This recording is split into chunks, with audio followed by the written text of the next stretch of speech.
29. Nós vamos falar hoje sobre a volta de Jesus, né? Você está preparado? Aleluia. Diz assim a palavra: logo em seguida a tribulação daqueles dias, o sol escurecerá, a lua não dará a sua claridade, as estrelas cairão no firmamento e os poderes do céu serão abalados. Então aparecerá no céu o sinal do Filho do Homem. Todos os povos da terra lamentarão e verão o Filho do Homem vindo sobre as nuvens do céu com poder e muita glória. E ele enviará os seus anjos com grande clangor de trombeta, os quais reunirão os seus escolhidos dos quatro ventos, de uma a outra extremidade dos céus. Amém. Curva a sua cabeça por um momento. Senhor, nós lemos a tua palavra nesta noite. Meu Deus, que nesta hora, Senhor, que não seja eu, mas seja o teu Espírito a falar em cada coração nesta noite, meu Pai. Senhor, derrama do teu poder, manifesta a tua glória sobre as nossas vidas, em o nome do Senhor Jesus. Amém. Amém, queridos. Louvado seja o nome do nosso Deus. A volta de Jesus será o maior acontecimento dos últimos tempos, né? Porque quando nós estamos na presença de Deus, o que nós desejamos é o que? A nossa salvação. O mais importante de tudo na nossa vida não está naquilo que conquistamos, mas naquilo que desejamos alcançar, que é a nossa salvação. Na verdade, porque o Senhor Jesus, quando ele estava com os seus discípulos, ele disse: não se turbe o vosso coração, credes em Deus, credes também em mim. Na casa do meu Pai há muitas moradas, e se não fosse assim, eu vos teria dito, mas vou preparar-vos lugar, e se eu for preparar-vos lugar, voltarei outra vez, para que onde eu estiver, vós estejais também. Então, no reino celestial existe uma morada para nós. Deus tem preparado algo para nós. Então o Senhor Jesus começou a dizer a respeito daquele dia, né? Depois, logo em seguida a tribulação, o sol escurecerá e a lua não dará a sua claridade, e as estrelas cairão no firmamento, e os poderes do céu serão abalados. Então aparecerá no céu o sinal do Filho do Homem, aleluia, vindo sobre as nuvens dos céus com poder e grande glória, aleluia. Eu estava dormindo e tive um sonho, e naquele sonho eu estava ouvindo um barulho no céu, e eu peguei e olhei. Quando eu olhei para os céus, eu vi o Senhor Jesus vindo nas nuvens dos céus, e ele vinha bem no meio, e milhares de anjos estavam ao lado dele, que não tinha espaço no céu que não fosse coberto pela grande quantidade de anjos que vinha ao lado do Senhor Jesus. E eu vi o Senhor vindo, e eu comecei a glorificar o nome do Senhor, dizendo: hoje é o dia do arrebatamento, hoje é o dia da nossa redenção. Mas, queridos, nós que desejamos a volta do Senhor Jesus, nós temos que entender o seguinte, que nós precisamos estar preparados, como uma noiva preparada, né? A noiva, quando ela está para se casar, ela se veste de vestes brancas, né? E quando você vê aquela noiva toda ataviada, pronta para se casar, então alguém diz: aí vem a noiva. É mais importante, de repente, que uma cerimônia de casamento é a presença da noiva, porque ela está vindo e o noivo está lá no altar aguardando a sua vinda. E assim, queridos, nós temos que estar preparados como aquelas virgens prudentes, porque a Bíblia diz que existiam 10 noivas, 5 loucas e 5 prudentes, e todas elas estavam aguardando o noivo, e todas elas tinham uma lamparina e estava acesa. Mas as prudentes disseram: pode ser que o noivo tarde a vir, então levaram uma reserva de azeite. E as loucas não, só estavam com azeite que estava naquela lamparina e achando que o noivo viria naquele momento em que elas estavam preparadas. Aleluia. Mas, queridos, o que aconteceu? O noivo tardou. E elas então ficaram cansadas, tosquenejaram e acabaram dormindo. Mas a Bíblia diz que à meia-noite ouviu-se o clamor, aí veio o esposo, saíram ao encontro, e elas se levantaram e olharam para as lamparinas, e elas estavam quase o quê? Se apagando. Mas as prudentes tinham o quê? A reserva. Onde nós buscamos a reserva? É nas orações das madrugadas, é nas orações dos montes, é a oração da igreja, é a nossa comunhão com Deus, porque nós, como servos de Deus, somos comparados à igreja, é comparado a uma noiva. Vocês sabiam disso? Nós somos a noiva de Jesus Cristo, a igreja.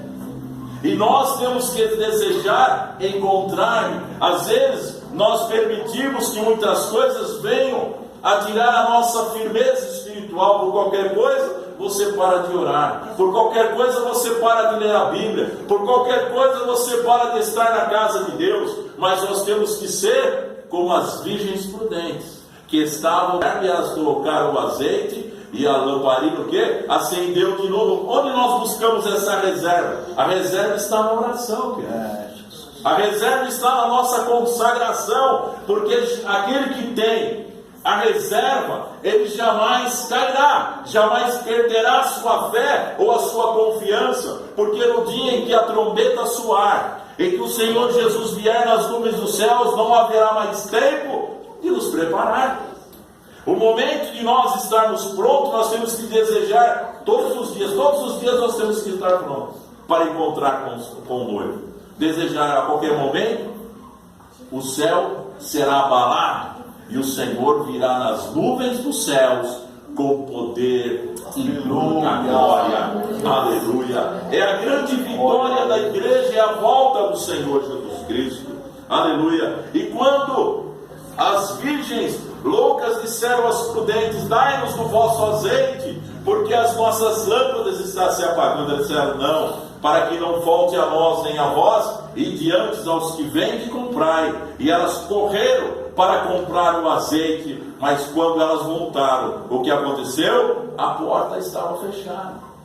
Muitas pessoas correrão para os templos buscando a presença de Deus. Muitos virão buscando o pastor para uma reconciliação. Muitos clamarão e dirão: eu preciso ser cheio do Espírito Santo. Mas não haverá mais o tempo da preparação. O noivo já levou a noiva, a porta já está fechada, e elas então começaram a bater: abre-nos a porta, Senhor. E uma voz se ouviu do lado de dentro: em verdade vos digo que não vos conheço.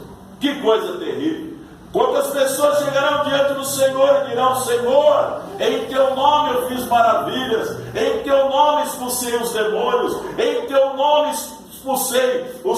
curei os enfermos. E o Senhor dirá: em verdade vos digo que não vos conheço. Por quê? Porque não teve uma vida de comunhão com Deus, não teve uma vida de sinceridade na obra de Deus. Nós temos que ter o coração, queridos, voltado para o Senhor, aleluia, para a sua obra, e amar de todo o nosso coração, sentir o desejo de ganhar almas para Jesus, sentir o desejo de orar ao Senhor, aleluia. Como a irmã disse, é difícil se levantar de madrugada, mas, queridos, coloque o relógio para despertar, ele vai despertar e você vai acordar. Lave o teu rosto e dobre os teus joelhos e comece a buscar a presença do Senhor e diga: Senhor, eu preciso ser cheio do teu Espírito. Aleluia. Senhor, reveste a minha vida da tua graça e do teu poder. Senhor, usa a minha vida na tua obra. Eu preciso ser, Senhor, aleluia, como aquela virgem prudente. Eu tenho que estar pronto para encontrar-se contigo. Eu tenho que estar pronto, Senhor, aleluia, para ouvir a trombeta soar. Aleluia. E, queridos, nós vemos, aleluia, que no capítulo 15 do livro de 1 Coríntios, aleluia, no versículo 50, veja que coisa tremenda que é a palavra de Deus. quando nós, aleluia, vemos o que vai acontecer no dia do arrebatamento, né? Será que nós vamos subir com este mesmo corpo? Será que nós vamos ficar dessa maneira e vamos subir? Aleluia, louvado seja Deus. Mas a Bíblia diz que a carne e o sangue não herdará o reino dos céus. Mas no versículo do capítulo 15 de 1 Coríntios, versículo 50, diz assim: isto afirma, irmãos, que a carne e o sangue não pode herdar o reino de Deus, nem a corrupção herdar a incorrupção. Eis que vos digo um mistério: nem todos dormiremos, mas transformados seremos todos, no momento, no abrir e fechar de olhos, ao ressoar da última trombeta. A trombeta soará, os mortos ressuscitarão incorruptíveis, e nós seremos transformados, porque é necessário que este corpo corruptível se revista da incorruptibilidade, e que o corpo mortal se revista da imortalidade. E quando este corpo corruptível se revestir de incorruptibilidade, e o que é mortal se revestir de imortalidade, então se cumprirá a palavra que está escrita: tragada foi a morte pela vitória. Onde está a morte, a tua vitória? Onde está a morte, o teu aguilhão? O aguilhão da morte é o pecado, e a força do pecado é a lei. Mas graças a Deus é que nos dá a vitória por intermédio de nosso Senhor Jesus Cristo. Portanto, meus amados irmãos, sede firmes, inabaláveis e sempre abundantes na obra do Senhor, sabendo que no Senhor o vosso trabalho não é vão. Aleluia. Esse é o dia do arrebatamento. Naquele dia, quando a trombeta soar, aqueles irmãos que já partiram para a eternidade, aquele que nós temos saudade, como de repente os nossos pais, os nossos irmãos, que tanto amávamos, eles vão ressuscitar primeiro. Quando a trombeta soar, eles vão ressuscitar. Os túmulos vão sair dos seus mortos agora e receberão um corpo glorificado, que é o corpo celestial, e subirão. E nós que estamos vivos seremos transformados.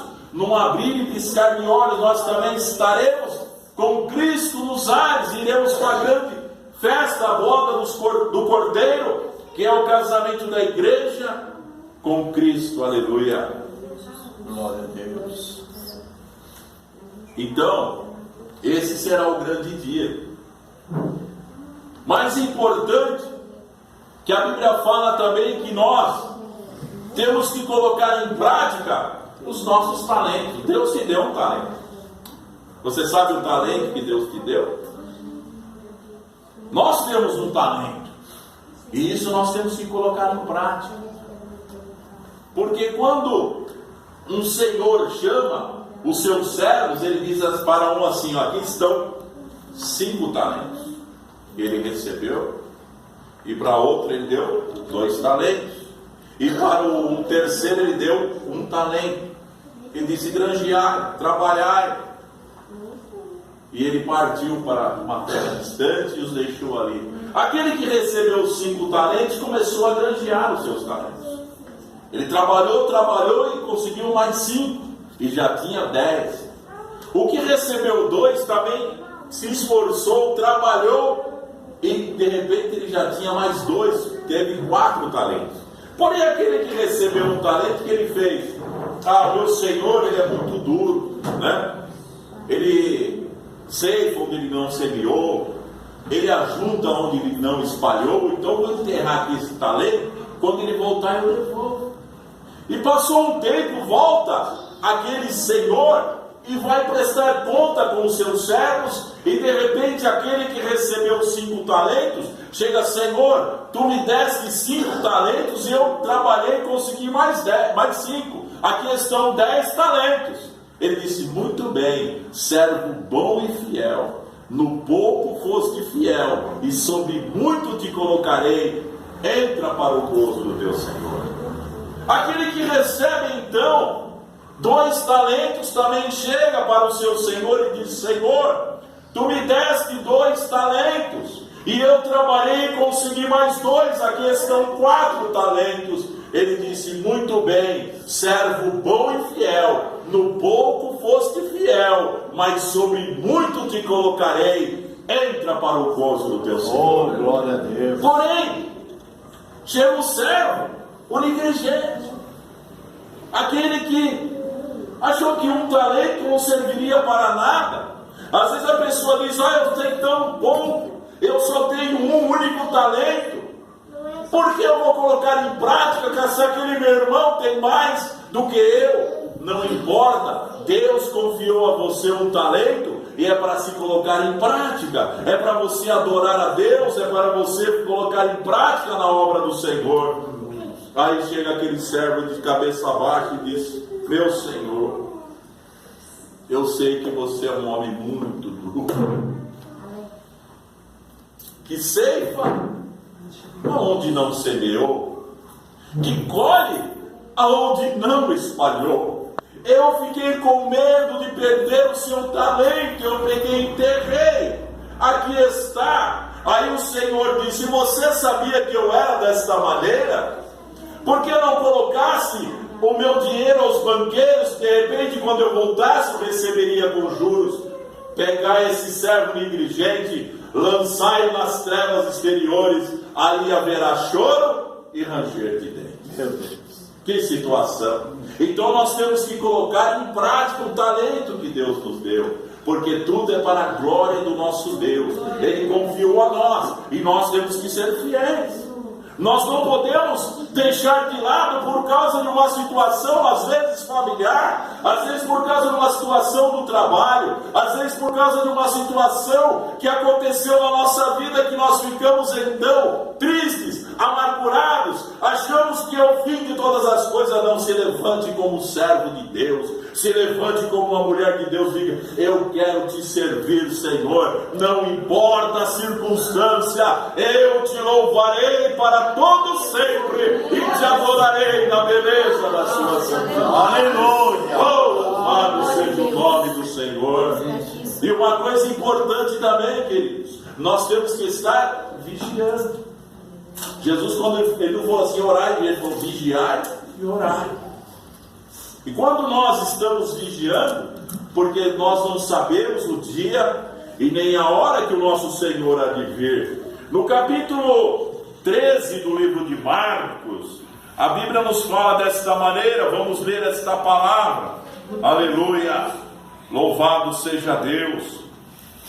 Marcos 13, versículo 33, diz assim: aleluia, louvado seja Deus. Estai de sobreaviso, vigiai e orai, porque não sabeis quando será o tempo. E como um homem que ausentando-se dos país deixa a sua casa, dá autoridade aos seus servos e cada um a sua obrigação, e ao porteiro ordena que vigie. Vigiai, pois, porque não sabeis quando virá o dono da casa, se à tarde, se à meia-noite, se ao cantar do galo, se pela manhã, para que vendo ele inesperadamente, não vos ache dormindo. O que porém vos digo a todos: vigiai. Aleluia. Quando é que Jesus voltará, apóstolo Josias? Será de noite? Será de dia? Será de madrugada? Ninguém sabe. Jesus mesmo falou no capítulo 24 do livro de Mateus a respeito daquele dia. Ora, ninguém sabe, nem os anjos, nem o Filho, somente o Pai. Jesus mostra que ele virá a qualquer momento, mas o importante é que nós temos que estar vigiando. Vigiai, estai atento, para que o momento quando ele voltar não nos pegue de surpresa. Também no capítulo 1 Tessalonicenses, capítulo 5 e o versículo 4, diz assim: mas vós, irmãos, não estáis em trevas, para que esse dia como ladrão vos apanhe de surpresa. Porquanto vós todos sois filhos da luz e filhos do dia. Nós não somos da noite, nem das trevas. Assim, pois, não durmamos como os demais, pelo contrário, vigiemos e sejamos sóbrios. Ora, os que dormem, dormem de noite, os que se embriagam, é de noite se embriagam. Nós, porém, que somos do dia, sejamos sóbrios, revestindo-nos da couraça da fé e do amor, e tomando como capacete a esperança da salvação, porque Deus não vos destinou para a ira, mas para alcançar a salvação, mediante nosso Senhor Jesus Cristo, que morreu por nós, para que quer vigiemos, quer durmamos, vivamos em união com Ele. Consolai-nos, pois, uns aos outros, edificai-vos reciprocamente, como também estáis fazendo. Então a vigilância é algo tão importante na nossa vida, que nós devemos estar a todo momento aguardando o momento da volta de Jesus. Nós vemos, por exemplo, no passado, que muitos criaram o dia do arrebatamento, marcaram datas. Eu lembro que um certo tempo, que teve uma determinada seita que marcou a volta. As pessoas abandonaram suas casas, foram vestidos de branco no alto do monte, no dia marcado, e quando chegou naquele dia, Jesus não voltou. Depois eles disseram que erraram a conta, remarcaram de novo, e também não aconteceu o dia do arrebatamento. Porque o arrebatamento ele acontecerá através do que? Através dos sinais que nós estamos vendo, não somente nos céus, mas também no acontecimento no mundo. Existem sinais que Jesus falou que ia acontecer para que nós estivéssemos atentos, sabendo que estava próximo esse dia. Aleluia. Em Lucas capítulo 21, vamos ler lá. Lucas 21, do 25 ao 28.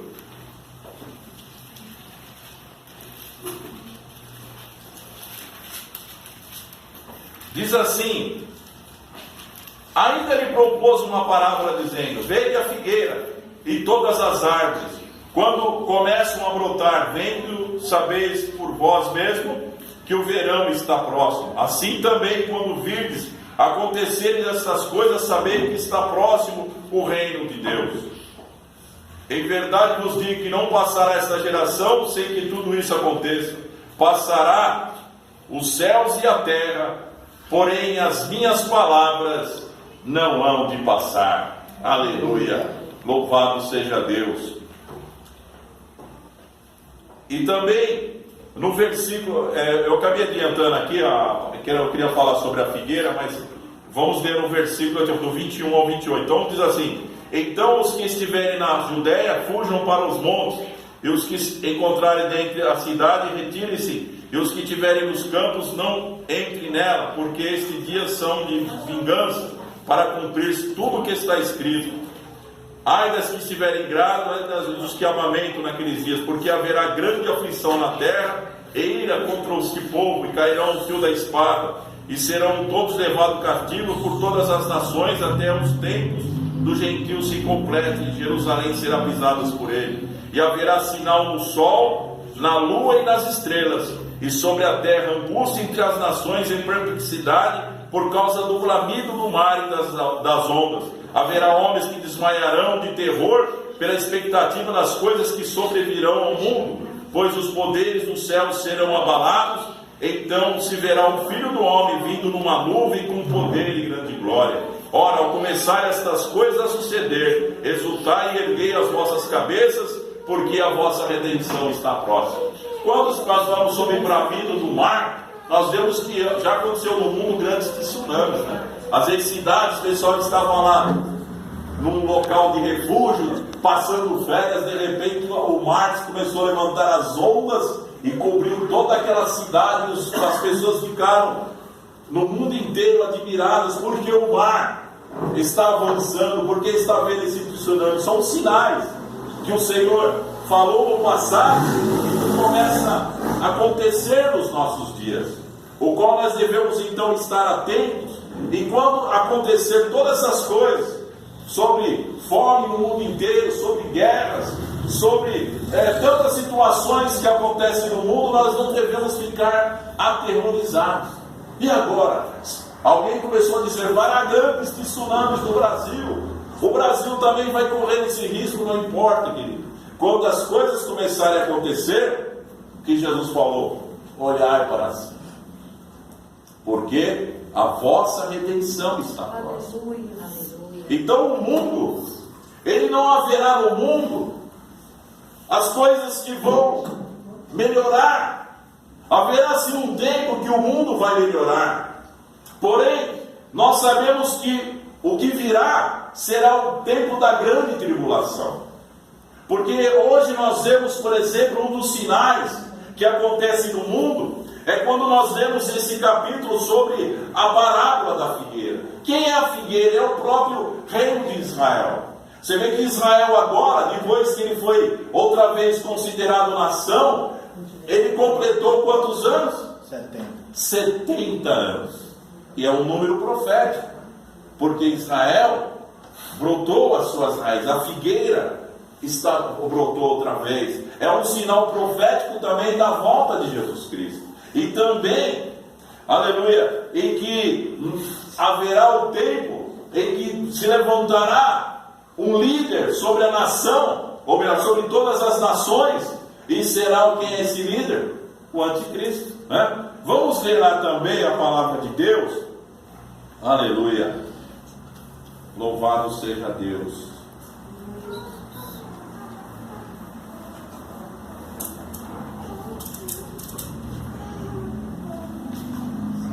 Agora nós vamos ler em 2 Tessalonicenses, capítulo 2, e o versículo de 1 ao 12. Diz assim: a vinda do Senhor, a revelação da apostasia e o homem da iniquidade.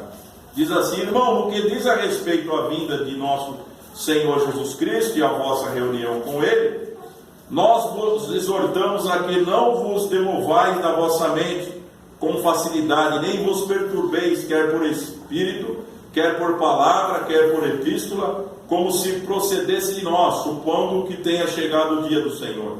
Ninguém de nenhum modo vos engane, porque isto não acontecerá sem que primeiro venha a apostasia e seja revelado o homem da iniquidade, o filho da perdição, o qual se opõe e se levanta contra tudo que se chama Deus, ou é objeto de culto, a ponto de assentar-se no santuário de Deus, ostentando-se como se fosse o próprio Deus. Não vos recordais que ainda convosco costumava dizer-vos estas coisas, e agora sabeis que o detém, para que ele seja revelado somente em ocasião própria. Com efeito, o mistério da iniquidade já opera e aguarda somente que seja afastado aquele que agora o detém. Então será de fato revelado o inimigo, a quem o Senhor Jesus matará com o sopro da sua boca e destruirá pela manifestação da sua vinda. Ora, o aparecimento do iníquo é segundo a eficácia de Satanás, com todo o poder e sinais e prodígios da mentira, e com todo engano da injustiça aos que perecem, porque não acolheram o amor da verdade para serem salvos. E por este motivo, pois que Deus lhe manda a operação do erro, para darem crédito à mentira, a fim de serem julgados todos quantos não deram crédito à verdade, antes, pelo contrário, deleitaram-se com a injustiça.